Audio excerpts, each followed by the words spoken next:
నమస్కారం. శ్రీకర్ న్యూస్ కి స్వాగతం. ముందుగా ముఖ్యాంశాలు. పట్టణ ప్రాథమిక ఆరోగ్య కేంద్రాలపై కలెక్టర్ క్యాంపు కార్యాలయంలో జిల్లా కలెక్టర్ పి ప్రశాంతి సమీక్ష.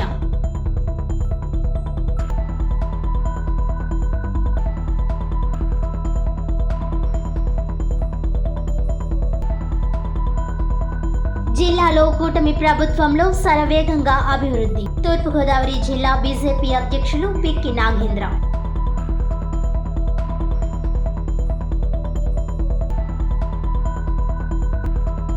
ప్రవీణ్ కేసును సిట్టింగ్ జడ్జితో విచారణ జరపాలి. రీపోస్ట్ మార్టం కొరకు కోర్టును ఆశ్రయించాం. మే 24న ప్రవీణ్ మృతదేహం దొరికిన చోట భారీ సభ. ప్రవీణ్ది హత్యేనని నమ్మేవారంతా స్వచ్ఛందంగా తరలి రావాలి. మాజీ ఎంపీ జీవి హర్ష్ కుమార్.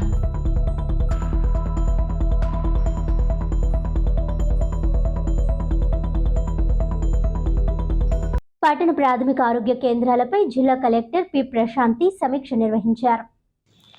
జిల్లాలో ఉన్న 15 పట్టణ ప్రాథమిక ఆరోగ్య కేంద్రాలు ఇప్పుడున్న ఓపీ కౌంట్ పెరిగే విధంగా చర్యలు చేపట్టాలని తెలియజేశారు. పట్టణ ప్రాథమిక ఆరోగ్య కేంద్రంలో జరిగే అన్ని వైద్య సేవలు సంపూర్ణంగా అందించాలని, ముఖ్యంగా గర్భిణీ సేవలు, పిల్లల సేవలు, ల్యాబ్ టెస్టులు పెంచాలని తెలియజేశారు.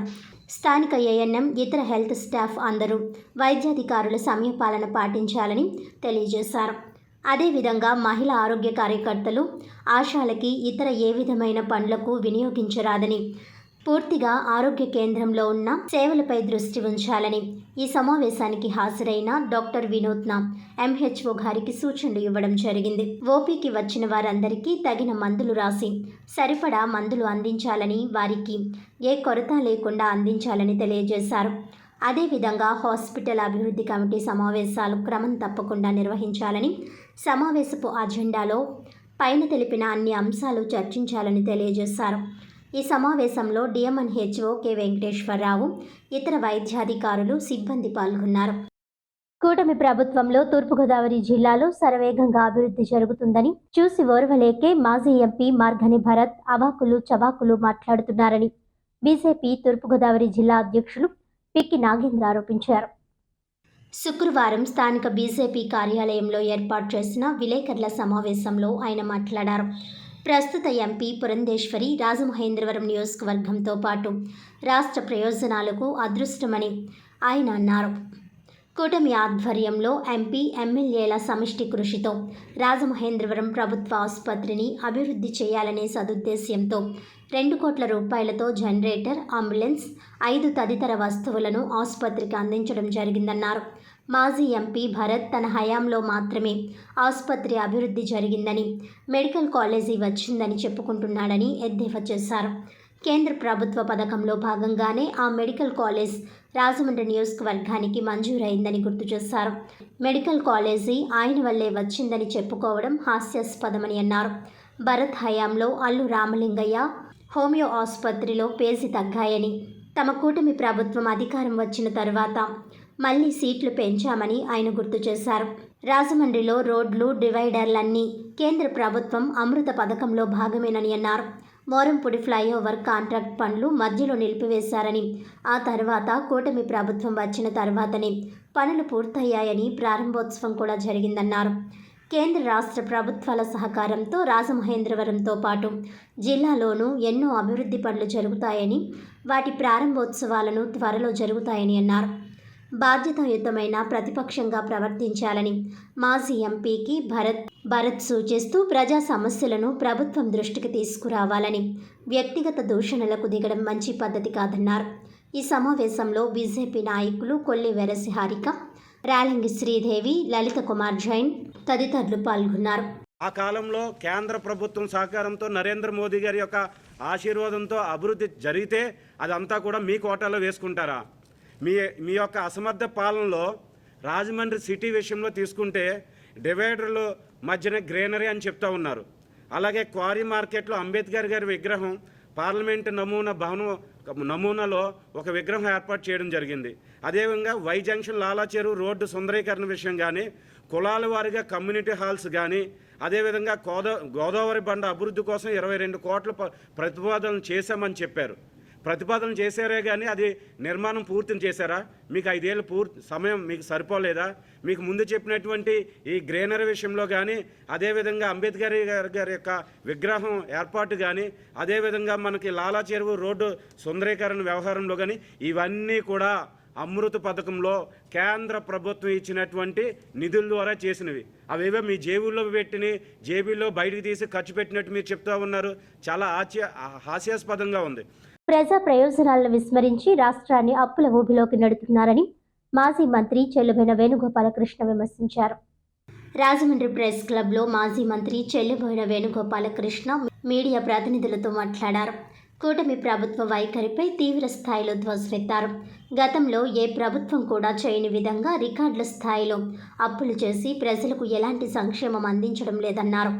సంపద ప్రజల కోసం సృష్టించడం లేదని విరుచుకుపడ్డారు. కరోనా లాంటి విపత్కర పరిస్థితుల్లో కూడా ఏనాడు కూడా ప్రజలకు సంక్షేమ పథకాలు ఆపకుండా వైసీపీ ప్రభుత్వం అందించిందని గుర్తు చేశారు.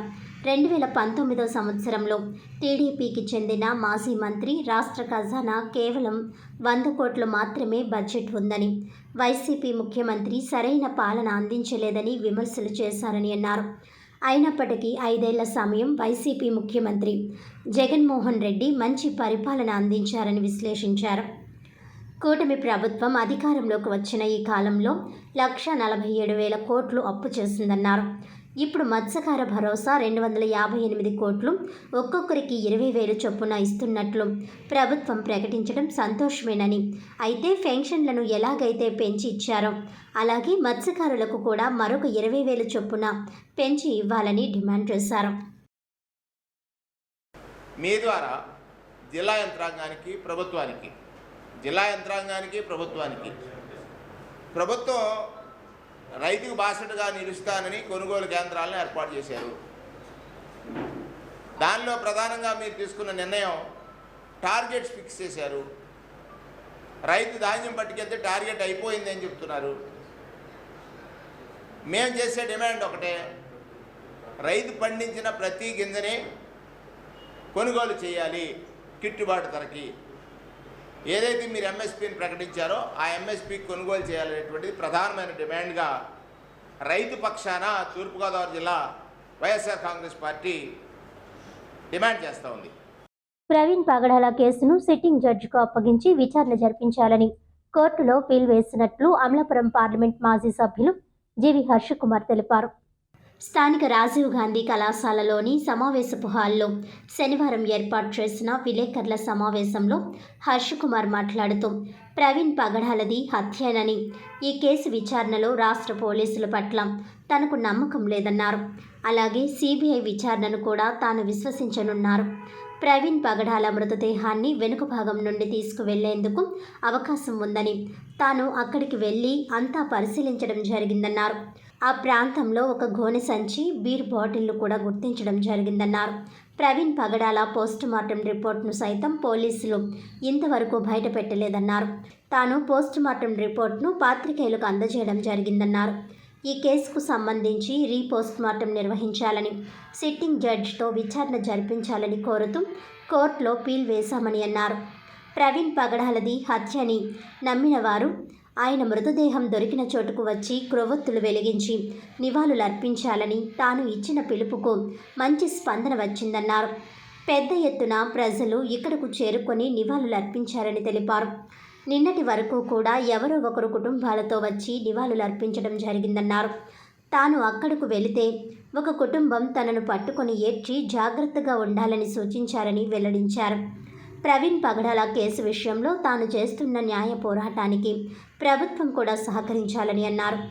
వచ్చే నెల 24న ప్రవీణ్ పగడాల మృతదేహం లభించిన ప్రాంతంలో బహిరంగ సభ నిర్వహిస్తున్నామని, ప్రవీణ్ది హత్య అని నమ్మేవారు స్వచ్ఛందంగా అక్కడికి చేరుకోవాలని పిలుపునిచ్చారు. మే 24 సాయంత్రం 6 గంటలకు సభ జరుగుతుందని, ఈ సభకు ప్రభుత్వం ఎటువంటి ఆటంకాలు సృష్టించకుండా అనుమతులిచ్చి సహకరించాలని కోరారు. చర్చ్ పాస్టర్లు సహకరించి సభకు రావడానికి బస్సులతో పాటు సభకు వచ్చే వారికి భోజన సదుపాయాలు కల్పించాలని కోరారు. సభతో పాటు తాను చేస్తున్న న్యాయ పోరాటానికి సహకరించే వారి నుండి సహకారాన్ని స్వాగతిస్తామని అన్నారు. 24న నిర్వహించే బహిరంగ సభకు కేఏ పాల్, ఐఏఎస్ అధికారి విజయ్ కుమార్ తదితరులను ఆహ్వానిస్తానని తెలిపారు.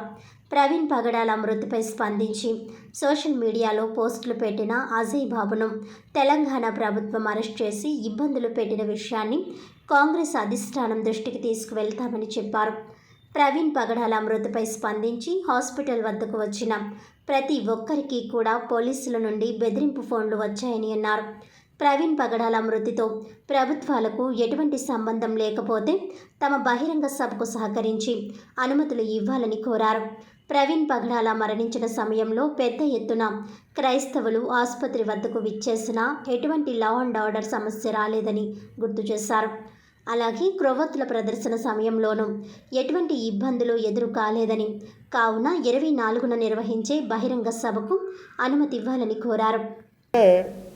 నేను ఎందుకన్నా మంచిదని మొన్న వెళ్ళి చూసినప్పుడు ఆ సీన్ కనపడింది. ఇది ఖచ్చితంగా నేను ఎందువలనంటే మొదటి నుంచి నేను చెప్తున్నాను ఇది హత్య అని.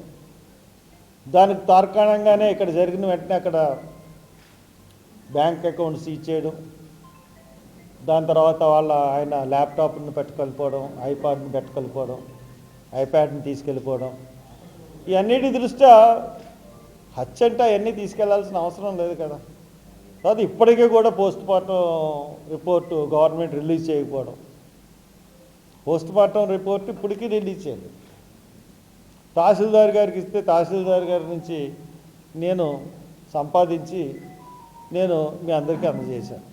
దాని మీద ఎవరిచ్చారు హర్ష్ కుమార్కి అని చెప్పి వాళ్ళు మళ్ళా గొల్లాలు పడ్డారు. నేను హైకోర్టులో కూడా నేను దీని మీద పిల్లేశాను. ఏమని వేశారంటే హైకోర్టులో ప్రవీణ్ పగడాల రీపోస్ట్ మార్టం చేయాలి బాడీని. రీపోస్ట్ మార్టం ఎవరితో చేయించాలంటే all India institute of medical sciences కానీ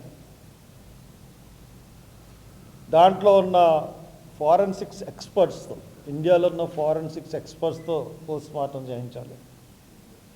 సెకండ్ ఉస్మానియా కానీ, గాంధీ కానీ, నిమ్స్ కానీ, నిమ్స్ కానీ. ఇప్పుడు ఈ కాకుండా అవి ఫస్ట్ ప్రిఫరెన్స్ అది, తర్వాత రాదంటే ఇది. తర్వాత ఇన్వెస్టిగేషన్ సిట్టింగ్ జడ్జితో మొత్తం ఫస్ట్ నుంచి మళ్ళీ రీఇన్వెస్టిగేషన్ చేయాలి. నాకైతే పోలీస్ ఇన్వెస్టిగేషన్ మీద నమ్మకం లేదు, సిబిఐ మీద కూడా నమ్మకం లేదు. సిబిఐ మీద ఎందుకు నమ్మకం లేదని నేను చాలాసార్లు చెప్పాను మీకు. ఎందుకంటే కొకైన్ కేసు కాడి నుంచి వివేకానంద రెడ్డి కేసు వరకు ఆంధ్రప్రదేశ్లో జరిగిన కేసుల్లో సిబిఐ ఇప్పుడు దాకా ఏమీ తేల్చకుండా కొన్ని చేతులెత్తేసిన సందర్భాల్లో నాకు సిబిఐ మీద కూడా నమ్మకం లేదు. ఇప్పుడు అందు గురించి నేను దీనికి పూర్తిగా సపోర్ట్ చేయమని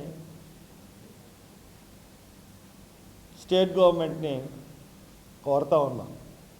అంటే సపోర్ట్ చేయమంటే నేను ఏదైతే అడుగుతున్నానో మీకు ఎటువంటి సంబంధం లేకపోతే స్టేట్ గవర్నమెంట్కి కానీ సెంట్రల్ గవర్నమెంట్కి కానీ ఈ హత్యతో మీకు ఏమీ సంబంధం లేకపోతే నేను వేసిన కేసుకి మీరు అబ్జెక్షన్ చెప్పకుండా క్లియరెన్స్ కూడా ఇచ్చేయండి మీతో ప్రభుత్వం తరపు నుంచి.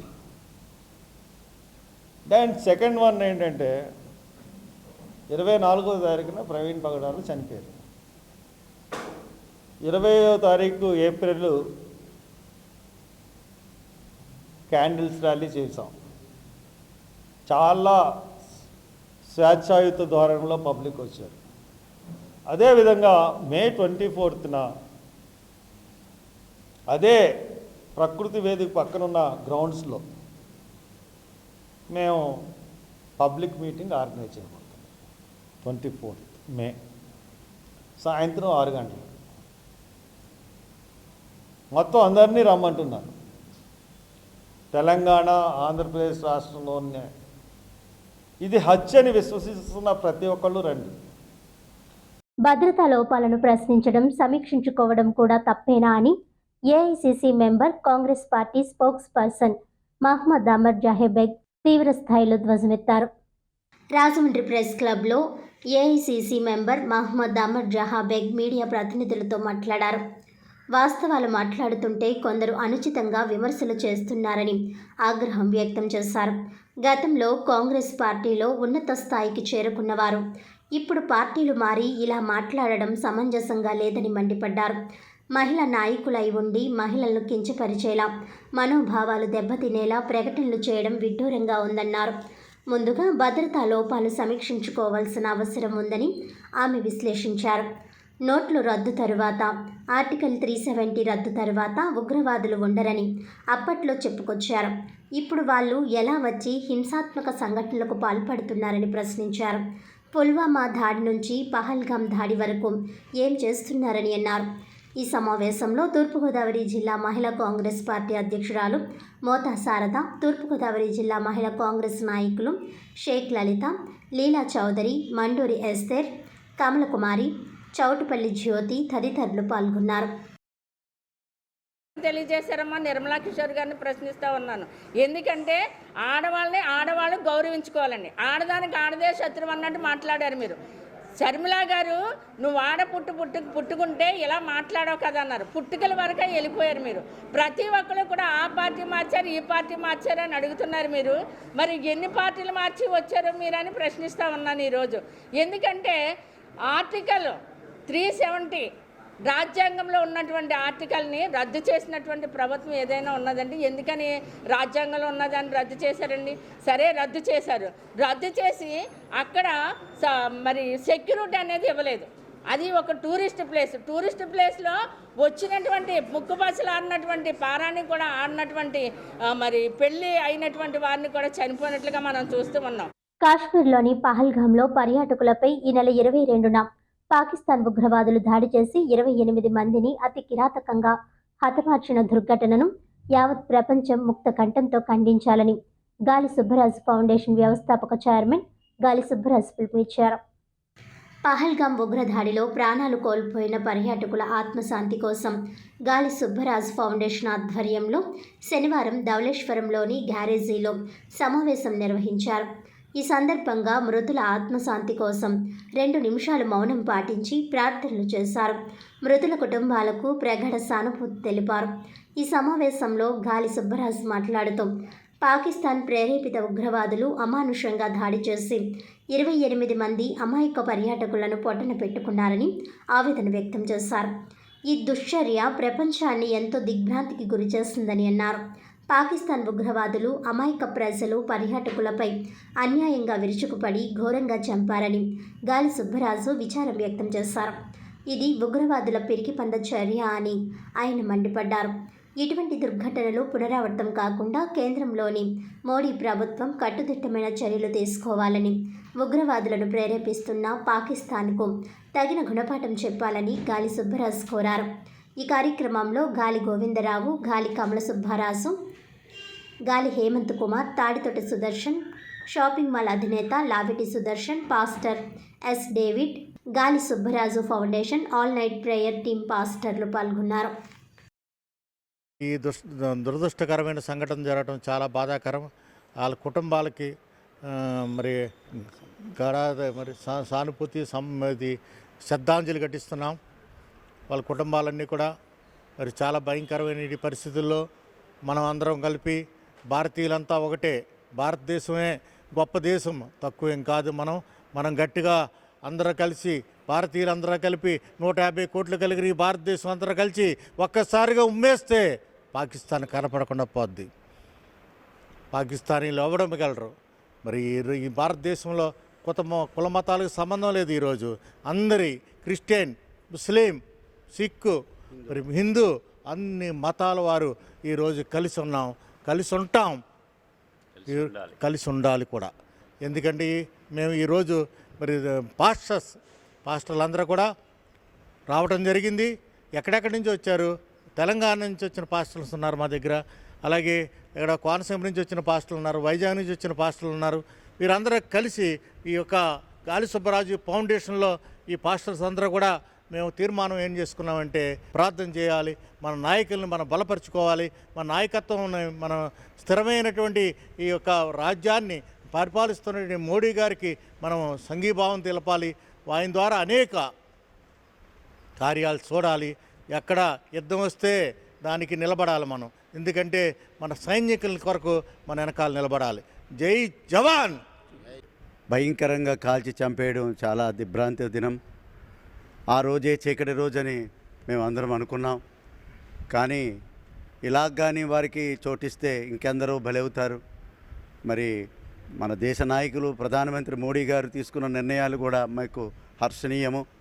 మరి ప్రజలందరూ ఒకే తాటిగా ఒకే మాటగా ఉంటే, భారతదేశం నా మాతృభూమి, భారతీయులందరూ మా సహోదరులు అని మనం చదువుకున్న విధానాన్ని బట్టి ఒకే రక్తంతో ఉన్నమాలం కనుక ఇక్కడ జాతి భేద మతాలకి తావివ్వకుండా అందరూ కూడా ఒకే మాటగా ఉండి ఈ ముష్కరులను తరిమేద్దాం. ఇదే భారతదేశ యొక్క నిదానమని తెలియజేస్తూ జై భారత్, జై జై భారత్. కాశ్మీర్లో ఉగ్రదాడిని నిరసిస్తూ జనసేన పార్టీ ఆధ్వర్యంలో రాజమండ్రి ఏవి అప్పారావు రోడ్లో మానవహారం నిర్వహించారు. ఉగ్రవాద దాడిలో అమరులైన జవాన్లకు, వీర మహిళలకు జనసేన పార్టీ 3 రోజుల పాటు సంతాప దినాలను ప్రకటించింది. ఈ సందర్భంగా రాజమహేంద్రవరం ఏవి అప్పారావు రోడ్లోని రామాలయం సెంటర్ వద్ద మానవహారం నిర్వహించారు. Janasena party Rajamahendravaram city in charge Anusri Satyanarayana ఆధ్వర్యంలో జరిగింది. ఈ సందర్భంగా అనుశ్రీ సత్యనారాయణ మాట్లాడుతూ ఉగ్రవాదుల దాడిలో మృతులకు రోజులు సంతాప దినాలు చేపట్టామని, వారి కుటుంబ సభ్యులకు ప్రగాఢ సానుభూతి తెలిపారు. ఈ కార్యక్రమంలో జనసేన పార్టీ జిల్లా, నగర కమిటీ సభ్యులు, వీర మహిళలు, జన సైనికులు పెద్ద సంఖ్యలో పాల్గొన్నారు. మానవహారం నిర్వహణ ద్వారా అమరవీరులకు ఘనంగా నివాళులర్పించారు.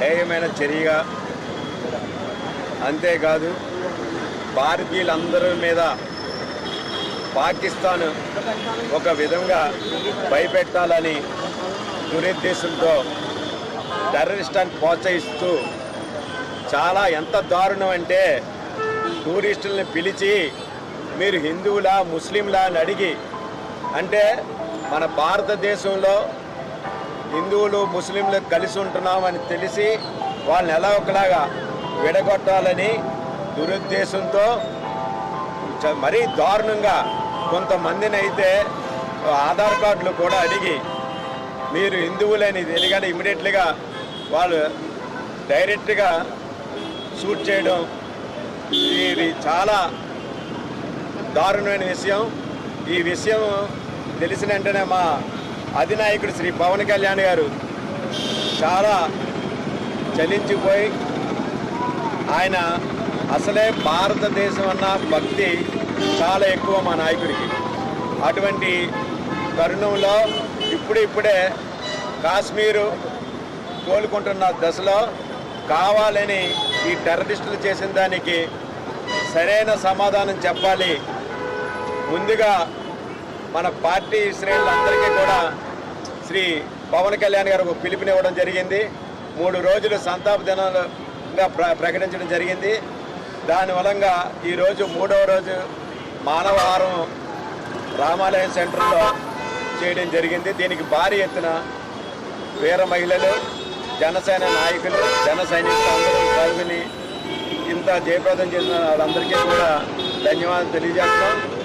దీని ముఖ్య ఉద్దేశం ఏంటంటే, భారతీయులందరూ ఐక్యతగా ఉన్నాం, ఖబర్దార్ పాకిస్తాన్ అని తెలియజేయడానికి, మళ్ళీ ఇటువంటి దుశ్చర్య సాహసించకూడదని, అంతేకాకుండా మన నరేంద్ర మోడీ గారు కానీ, మన పవన్ కళ్యాణ్ గారు కానీ, చంద్రబాబు నాయుడు గారు కానీ మన దేశ భద్రత కోసం చాలా ఈరోజు నిన్న మొన్న జరిగిన సంఘటనలు బట్టి చూస్తే పాకిస్తాన్ ఎట్టి పరిస్థితుల్లో కూడా క్షమించము. వాళ్ళకి ఏ విధంగా మనం అంతకంతై ఆ టెర్రరిస్టులను వదలమని వాళ్ళు ఇప్పటికీ కూడా వేటాడుతూనే ఉన్నారు. కానీ ఎంత ఏమి చేసినా కోల్పోయిన ప్రాణాలు మనం తీసుకురాలేం. కానీ వాళ్ళకి ఈ సానుభూతి ద్వారా తెలియజేస్తూ మన జాతీయ భద్రత దృష్ట్యా అందరూ కూడా భారతీయులందరూ ఐక్యమై ఇటువంటి టెర్రరిజాన్ని నాశనం చేసే వరకు అందరూ ప్రతి ఒక్కరూ కూడా పోరాడాలని, అంతేకాకుండా ఈ విషయంలో భారతదేశ ప్రధానికి మన పవన్ కళ్యాణ్ గారికి అండగా అందరూ ఉండాలని మనస్ఫూర్తిగా కోరుకుంటున్నాం. వార్తల్లోని ముఖ్యాంశాలు మరోసారి. పట్టణ ప్రాథమిక ఆరోగ్య కేంద్రాలపై కలెక్టర్ క్యాంపు కార్యాలయంలో జిల్లా కలెక్టర్ పి ప్రశాంతి సమీక్ష.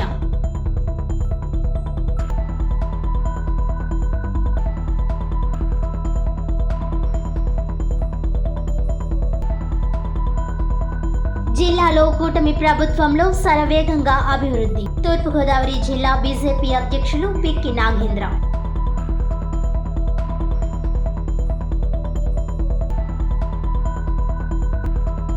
ప్రవీణ్ కేసును సిట్టింగ్ జడ్జితో విచారణ జరపాలి. రీపోస్ట్ మార్టం కొరకు కోర్టును ఆశ్రయించాం. మే 24న ప్రవీణ్ మృతదేహం దొరికిన చోట భారీ సభ. ప్రవీణ్ది హత్యేనని నమ్మేవారంతా స్వచ్ఛందంగా తరలి రావాలి. మాజీ ఎంపీ జీవి హర్ష్ కుమార్.